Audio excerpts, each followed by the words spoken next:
Donc, à propos de mon plan, en fait, je vais aborder 5 points principaux. Déjà, un tout petit rappel sur les nouveaux matériels, et ensuite la présentation de 3 séquences typiquement General Electric, puisque c'est sur ce matériel que ces données ont été acquises. Et je terminerai avec le rôle du post-traitement. Alors, les nouveaux matériels, vous savez que depuis quelques années, on parle de 3 Tesla, de 70 cm, de multitransmit, d'Arc, Grappa, de Silence, de CT-Team, suivant les constructeurs. Donc, au cours de ces dernières années, les évolutions du matériel ont été florissantes. Et ça s'est traduit aussi par une qualité générale de l'image qui a été améliorée. Ici, c'est un exemple de coude acquis sur un système 3 Tesla à 70 cm avec une antenne flexible et avec les séquences propeller. Ça s'est aussi traduit par le développement de nouvelles séquences et applications, et c'est de ça dont je vais brièvement vous parler.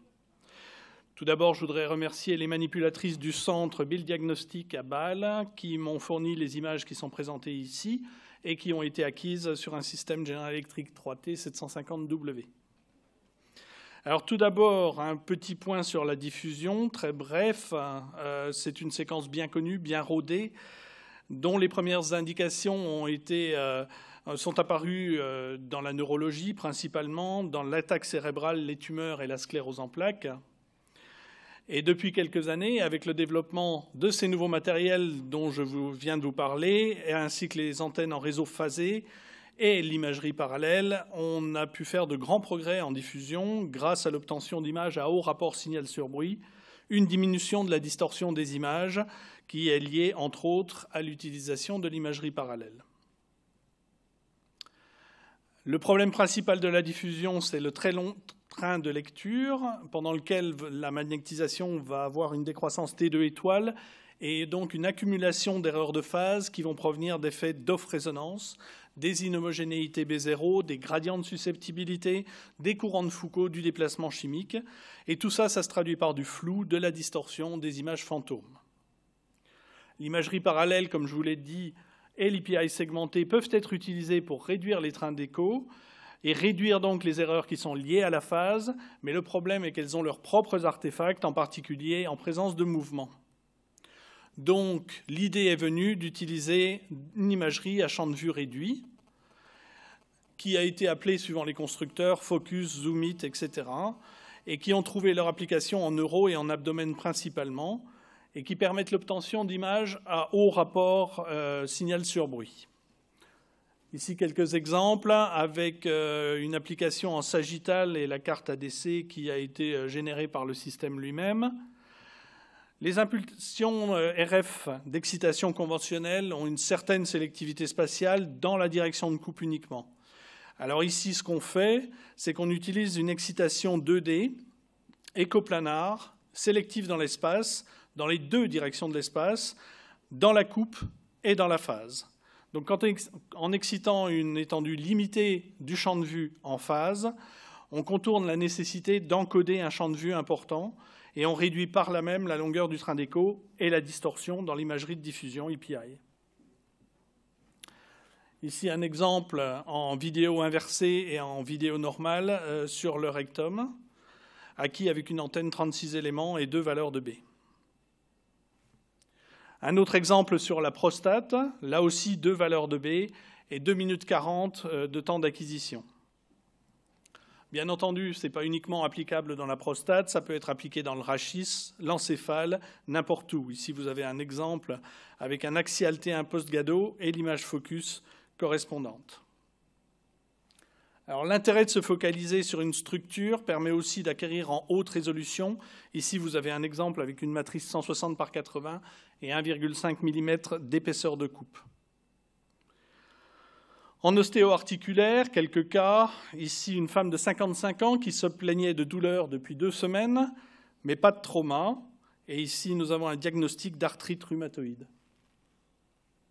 Un autre cas, un homme de 48 ans, douleur, gonflement, limitation de la mobilité. Vous avez ici les images en sagittal et en coronal d'épée fatsat, ainsi qu'en sagittal T1 et axial T1 post-Gado. Et la diffusion, 3 en 1 à gauche et focus à droite, qui amène un diagnostic de chondromatose.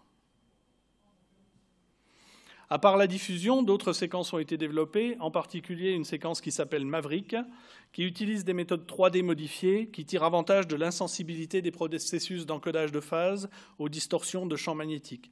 Vous avez à gauche un exemple avec une séquence standard, et vous voyez la distorsion due aux effets de susceptibilité, tandis qu'avec Maverick, bien qu'elle soit toujours présente, la distorsion est contenue. Un autre exemple où vous voyez que vous avez une meilleure délinéation des structures osseuses. Cet exemple, avec une vis que vous voyez très nettement sur la radio, les séquences standards en T1 FSE et en idéal sont proprement ininterprétables, majorées bien sûr par le fait qu'on travaille à 3 Tesla, et les images Maverick, bien qu'elles soient là aussi fortement artefactées, permettent de distinguer quelques structures. J'ai parlé d'idéal. Idéal est une séquence qui est basée sur une séquence Dixon 3 points avec reconstruction par un algorithme spécifique, ce qui vous permet l'obtention de 4 contrastes dans une même acquisition, des images d'eau, de graisse, in phase et out of phase.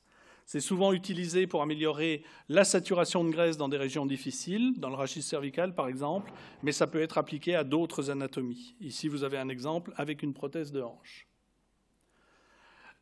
Et un autre exemple sur la cheville où vous avez une amélioration de la saturation de la graisse.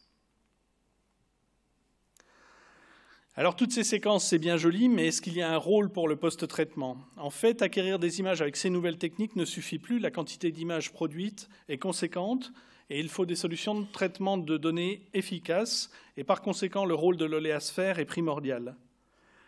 L'intérêt, c'est qu'on a un package complet pour l'aide au diagnostic des désordres musculaires et osseux.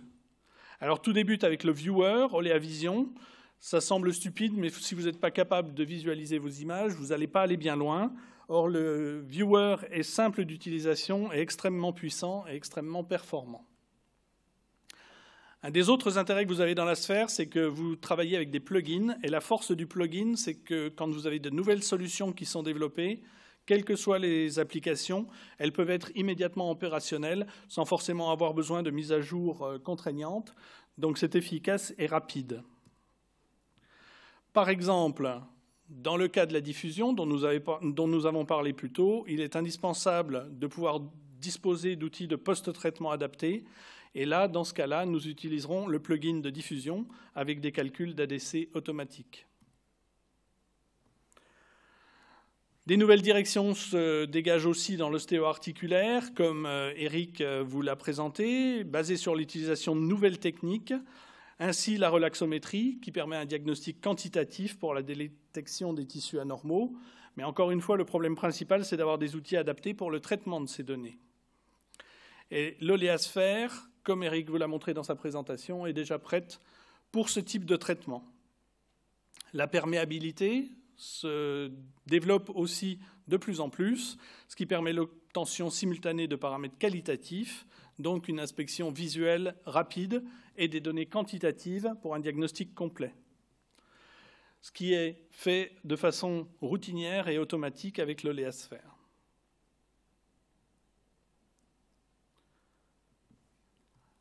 Je ne vais pas revenir sur le T2 mapping que Eric vous a présenté en détail, mais encore une fois, ces images parlent d'elles-mêmes. Elles sont simples d'utilisation, elles utilisent des logiciels et des algorithmes derrière qui sont puissants et innovateurs et qui amènent une plus grande confiance dans l'interprétation de vos données.